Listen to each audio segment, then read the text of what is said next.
क्वचिदपि कुमाता न भवति पृथिव्यां पुत्रास्ते जननि बहवः सन्ति सरलाः परं तेषां मध्ये विरलतरलोऽहं तव सुतः मदीयोऽयं त्यागः समुचितमिदं नो तव शिवे कुपुत्रो जायेत क्वचिदपि कुमाता न भवति जगन्मातर्मातः तव चरणसेवा न रचिता न वा दत्तं देवी द्रविणमपि भूयस्तव मया तथापि त्वं स्नेहं मयि निरुपमं यत्पकुरुषे कुपुत्रो जायेत क्वचिदपि कुमाता न भवति परित्यक्ता देवा विविधविधसेवा कुलतया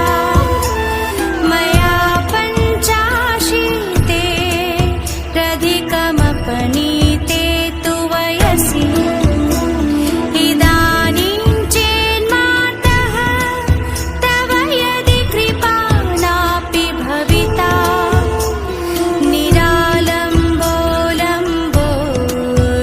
निरालम्बोलम्बोदरजननिकं यामि शरणं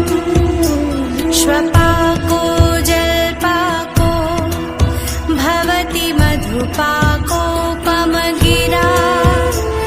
निरातङ्को रङ्को विहरति चिरं कोटिकनकैः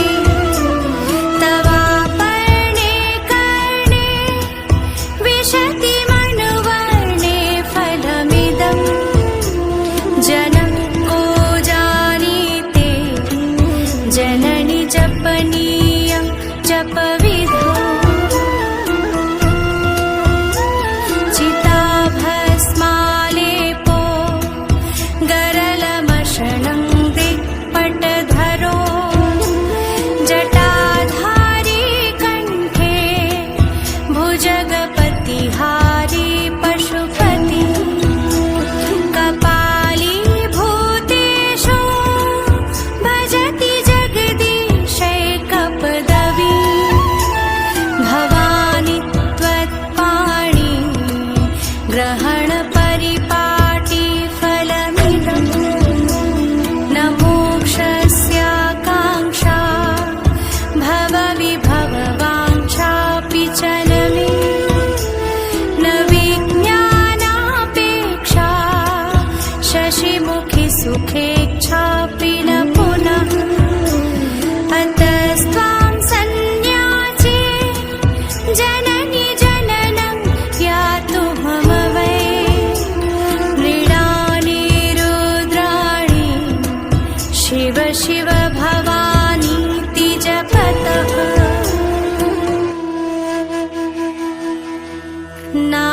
नाराधितासि विधिना विविधोपचारैः किं वृक्षचिन्तनपरैर्न कृतं वचोभिः श्यामे त्वमेव यदि किञ्चन्मय्यनाथे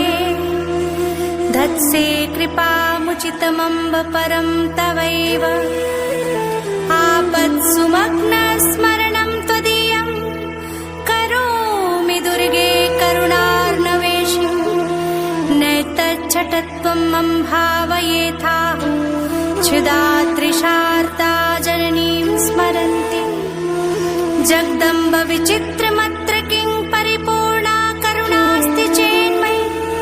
अपराधपरम्परा परं न हि माता समुपेक्षते सुतं मत्समपात्की नास्ति पापग्नि त्वत्समानहि